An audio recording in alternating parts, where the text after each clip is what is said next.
Alors, Coq a dit. D'abord, je m'appelle Bruno Coquerand. Donc ça, déjà, j'y tiens parce que je ne m'appelle pas Coq.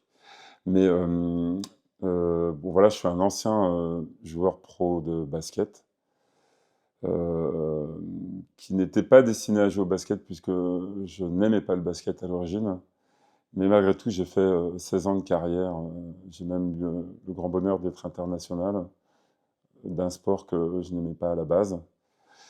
J'ai eu on va dire trois vies, puisque j'ai eu la première avec ma carrière de sportif de haut niveau. Ensuite, j'ai monté une marque de fringues avec un ami j'ai déposé le bilan. Mais comme bon sportif que je suis, bah, j'ai su rebondir, ouais, complètement, et repartir vers une reconversion qui me paraissait un peu logique.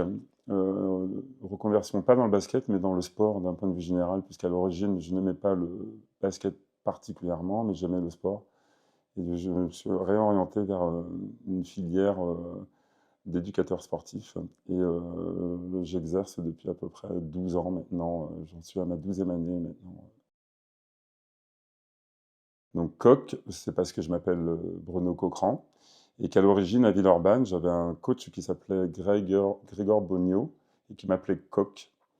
Donc c'était un peu mon surnom. Et ça a été Coq. Et puis après, je me suis dit, tiens, Coq, Jacques a dit, hop, et puis je me suis dit, Coq a dit.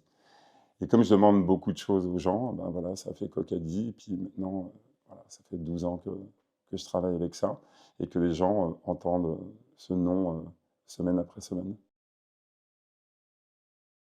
Ce qui m'a inspiré à faire ce métier, c'est l'amour du sport. Je crois que j'ai toujours été sportif, toujours été dans le mouvement.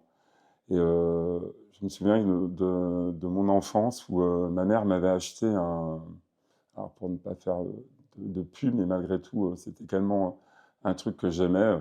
J'avais un kawaii qui était un kawaii fluo.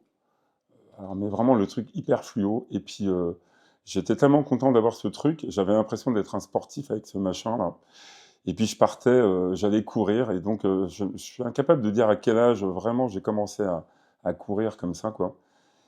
Puis j'allais dans la campagne, j'étais content, je me voyais courir, c'était cool. Puis après, j'ai fait du hand, j'ai fait énormément de hand. Si j'avais eu un sport vraiment en tête, ça aurait été le hand. Et puis en fait, ça a été le basket après. Donc, comme quoi, on ne connaît pas sa vie, on ne connaît pas son destin. Mais voilà, le sport, ça a toujours été quelque chose pour moi d'essentiel.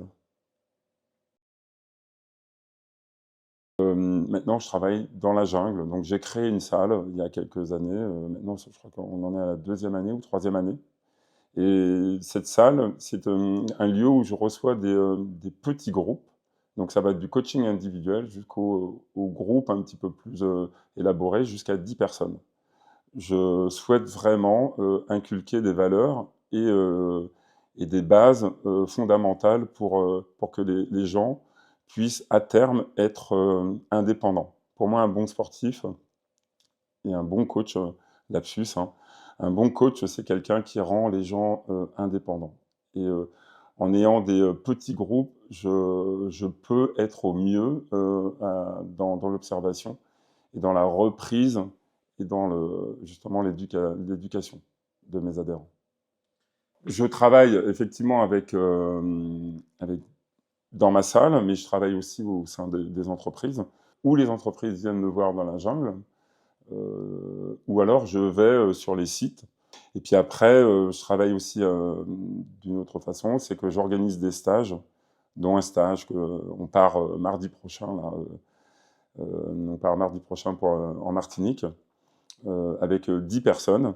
Et puis l'idée, ce sera faire du sport le matin et puis l'après-midi découvrir l'île. Et j'avais déjà fait, alors je suis quand même assez coutumier du fait, puisque ça fait, on va dire, à peu près une vingtaine de stages que je fais. On avait fait un gros, on était parti à 36, je crois, à Londres, dans les parcs londoniens, faire du sport.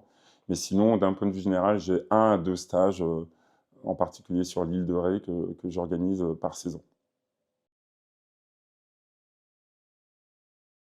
Il y a une phrase que je dis souvent, c'est que le sport n'est pas un fruit de saison et qu'on peut en manger tout le temps. Donc ça veut dire quoi? Ça veut dire qu'il faut y mettre du sens pour pouvoir trouver une régularité. Cette régularité, elle n'a pas de saison. Souvent, je dis qu'il faut bouger comme on aime. Et tous mes adhérents, quand ils viennent ici, j'essaie vraiment de leur inculquer ce genre de valeurs pour que tout au long de l'année, ils puissent revenir et qu'ils puissent obtenir justement les résultats escomptés.